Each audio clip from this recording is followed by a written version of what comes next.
दोस्तों, स्वागत है आपका मेरे YouTube चैनल इंग्लिश बाबू पर। और आज मैं फिर हाजिर हूँ आपके साथ एक नई स्टोरी लेकर।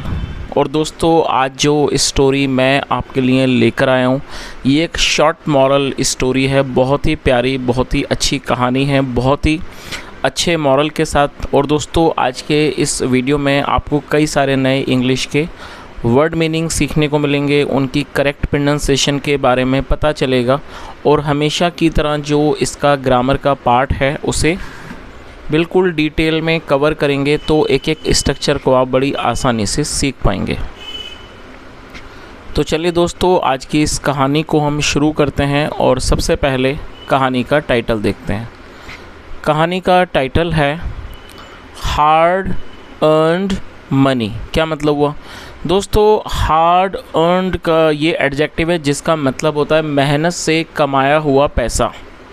हार्ड अर्न्ड मनी मतलब मेहनत से कमाया हुआ पैसा। तो दोस्तों, ये आज की इस कहानी का टाइटल है, शीर्षक है। और अब मैं इसे पढ़ना शुरू करता हूँ। आपसे रिक्वेस्ट है कि आप कहानी को बिल्कुल ध्यान से सुनें, और यदि आज की इस स्टोरी में आपको कोई भी नया वर्ड या फिर नया स्ट्रक्चर मिले तो आप उसे नोट करें, और यदि कहानी पसंद आए तो लाइक भी ज़रूर करें। तो चलिए इसको शुरू करते हैं। वन डे उपेंद्र मेट आ बैगर। क्या मतलब हुआ दोस्तों? ये जो वाक्य है ये पास्ट इंडेफिनिट का अफर्मेटिव वाक्य है। और जब हम पास्ट इंडेफिनिट में कोई भी अफर्मेटिव का वाक्य बनाएंगे तो वहाँ वर्ब की सेकंड फॉर्म का यूज़ किया जाता है। MEET, मीट का मतलब मिलना। फर्स्ट फॉर्म है मीट और सेकंड फॉर्म है मैट। तो इसका क्या मतलब हुआ? वन डे, एक दिन, उपेंद्र मैट आ बैगर, बैगर मतलब भिखारी। एक दिन उपेंद्र एक भिखारी से मिला। The bagger asked Upendra for 5 rupees. क्या मतलब हुआ दोस्तों? ये भी पास्ट इंडेफिनिट का ही अफर्मेटिव वाक्य है जहाँ सेकंड फॉर्म लगाई जाती है। ASK, आस्क का मतलब होता है पूछना, और ये सेकंड फॉर्म है। उसके अलावा दोस्तों, जब हम आस्क के साथ फॉर जोड़ेंगे, आस्क फॉर, तो उसका मतलब हो जाता है मांगना। तो आप इस वर्ड को आप नोट कर लीजिए। जब हम किसी के ये शो करेंगे कोई व्यक्ति किसी से कुछ मांगता है तो मांगने के लिए आस्क फॉर का यूज़ किया जाता है। तो क्या अर्थ हुआ? The bagger asked Upendra for 5 rupees. मतलब क्या हुआ इस लाइन का कि भिखारी ने उपेंद्र से 5 रुपये मांगे। Upendra asked the bagger what he would do with 5 rupees. क्या मतलब हुआ? Upendra asked the bagger. और दोस्तों, आस्क मतलब पूछना, और जैसा मैंने आपको ऊपर बताया था कि यदि आस्क के साथ फॉर जुड़ेगा तो उसका मतलब बन जाता है मांगना। तो ऊपर था आस्क फॉर, और यहाँ ये जो वर्ब है इसका मतलब है पूछना, क्योंकि इसमें फॉर नहीं है, और सेकंड फॉर्म आस्क्ड। तो क्या अर्थ हुआ? Upendra asked the bagger what he would do with 5 rupees. Upendra ने भिखारी से पूछा what he would do with 5 rupees, वह 5 रुपये मतलब वह 5 रुपये का क्या करेगा। तो दोस्तों, यहाँ तक आपको कहानी समझ ही आ गई होगी कि एक दिन जो उपेंद्र था वो एक भिखारी से मिला, और जो भिखारी था उसने उससे 5 रुपये, उपेंद्र से 5 रुपये मांगे, और उपेंद्र ने भिखारी से पूछा कि वो 5 रुपये का क्या करेगा। आगे देखिए। I will fill my empty stomach said the beggar. क्या मतलब वो? I will fill my empty stomach. दोस्तों, ये जो वाक्य है ये फ्यूचर इंडेफिनिट का अफर्मेटिव वाक्य है। और जब हम फ्यूचर इंडेफिनिट में कोई अफर्मेटिव, सबसे पहले आप ये समझ लीजिए कि फ्यूचर इंडेफिनिट का क्या मतलब होता है। फ्यूचर इंडेफिनिट का अर्थ होता है जब हम कोई ऐसा वाक्य बनाएंगे जो फ्यूचर के बारे में होता है, जहाँ पर ये दर्शाते हैं कि फ्यूचर में कोई क्रिया होगी। तो इस तरह के वाक्यों में आप देखेंगे ज़्यादातर जो सेंटेंस हैं वो गा गेगी पे ख़त्म होंगे। जैसे वह आएगा, वह जाएगा, हम खाएंगे, वह खेलेगा। तो ज़्यादातर जो वाक्य हैं उसके वाक्य की टेल पर गा गेगी जैसे शब्द आपको मिलेंगे। इस तरह से आप इसे पहचान सकते हैं कि फ्यूचर इंडेफिनिट का वाक्य है। और जब हम फ्यूचर इंडेफिनिट का कोई वाक्य बनाते हैं तो वहाँ पर विल का इस्तेमाल हेल्पिंग वर्ब के रूप में किया जाता है, साथ में फर्स्ट फॉर्म लगाई जाती है। अब देखिए यहाँ पे सब्जेक्ट के बाद विल है, उसके बाद वर्ब की फर्स्ट फॉर्म, और FILL फिल मतलब होता है भरना। और दोस्तों एम्प्टी एडजेक्टिव है जिसका अर्थ होता है खाली, और स्टमक मतलब पेट। तो इस पूरी लाइन का क्या अर्थ निकला? I will fill my empty stomach.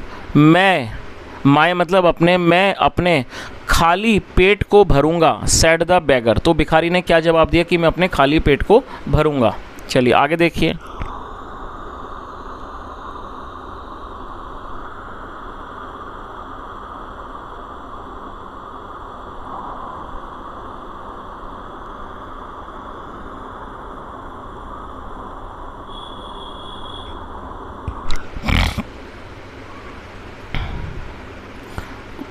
What will you do if I give you 10 rupees? क्या मतलब हुआ? और दोस्तों ये जो वाक्य है मैं इसके बारे में आपको थोड़ा सा बता देता हूँ। ये एक कंडीशनल सेंटेंस है, और दोस्तों यदि आपने पहले ग्रामर सीखी है तो शायद आपने कंडीशनल सेंटेंसेस को भी सीखा होगा। तो पूरी तरीके से इस छोटे से वीडियो के माध्यम से थोड़ा सा असंभव है कि मैं पूरा ही इन कंडीशनल आपको समझाऊं, लेकिन यहाँ थोड़ी सी मैं इन्फॉर्मेशन देना चाहूँगा। जब हम कोई ऐसा वाक्य बनाएंगे जो कि फ्यूचर इंडेफिनिट में हो और उस वाक्य के अंदर 2 बार गागेगी आएगा, तब हमें जो क्रिया बाद में होगी वो फ्यूचर इंडेफिनिट से बनानी होगी, और जो पहले होगी वो प्रेजेंट इंडेफिनिट से बनानी होगी। तो दोस्तों यदि आप इस बात को समझ गए तो अच्छी बात है, और यदि आप नहीं भी समझे हैं तो दोस्तों मैंने जैसा आपको बताया कि कंडीशनल सेंटेंस इस छोटे से वीडियो में बता पाना थोड़ा सा मुश्किल है, तो मैंने आपको इसके बारे में बता दिया। तो चलिए इसको देख लेते हैं, इसका क्या मतलब हुआ।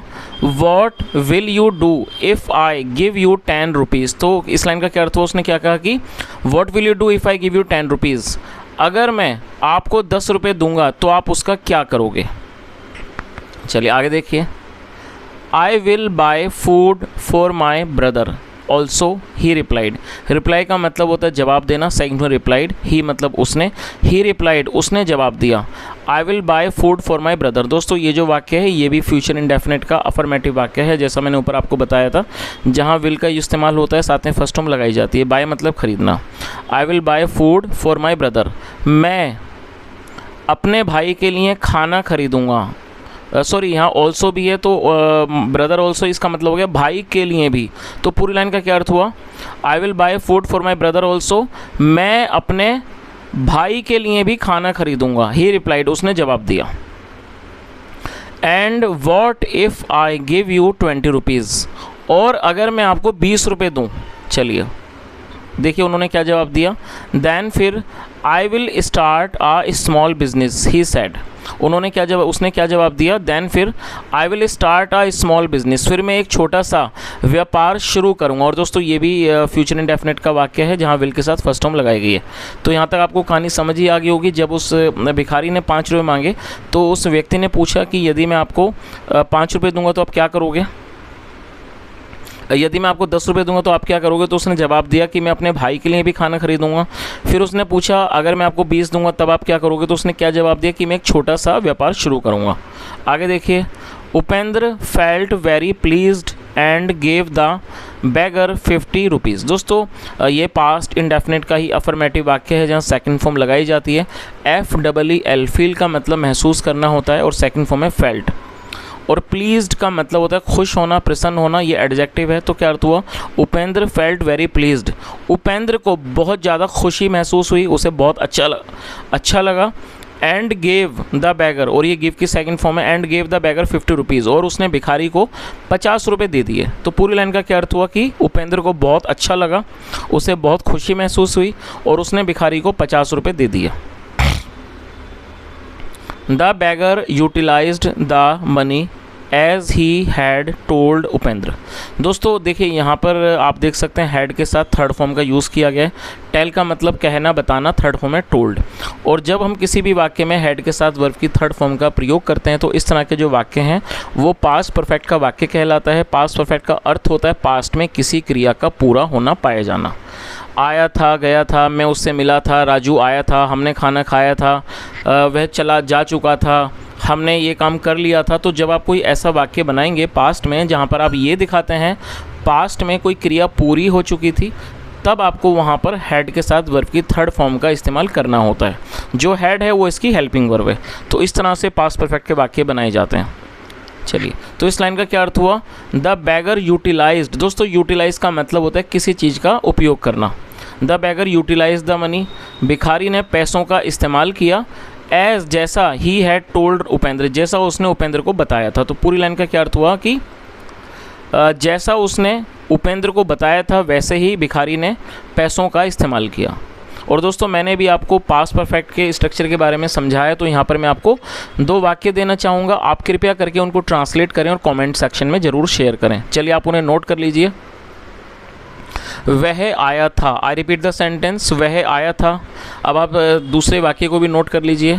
मैं उससे नहीं मिला था, मैं उससे नहीं मिला था। तो दोस्तों मैंने आपको 2 वाक्य दिए हैं, दोनों ही पास्ट परफेक्ट के हैं। एक अफर्मेटिव है, एक नेगेटिव है। तो आप इन दोनों को ट्रांसलेट करें और कमेंट में ज़रूर बताएं। चलिए आगे देखिए। After working hard for some years he became an owner of a big shop. क्या अर्थ हुआ? आफ्टर वर्किंग, आफ्टर मतलब बाद में। और दोस्तों आप इसे नोट कर लीजिए। देखिए वर्क हार्ड का मतलब होता है मेहनत करना। अब कई बार कई लोगों को कन्फ्यूज़न होती है कि मेहनत करने में वो हार्ड वर्क लगा देते हैं। तो दोस्तों आपको इन दोनों शब्दों में फ़र्क समझना होगा। देखिए जो हार्ड वर्क जो वर्ड है आपने ज़रूर सुना होगा, HARD, हार्ड, WR के वर्क। हार्ड वर्क का अर्थ होता है मेहनत, और ये जो शब्द है हार्ड वर्क ये एक नाउन है, मतलब कि ये संज्ञा है। और जब आप इसको वर्ब के रूप में प्रयोग करेंगे तो ये हो जाएगा वर्क हार्ड। तो आप इन दोनों शब्दों में कंफ्यूज ना हो, दोनों के ही अलग अर्थ हैं।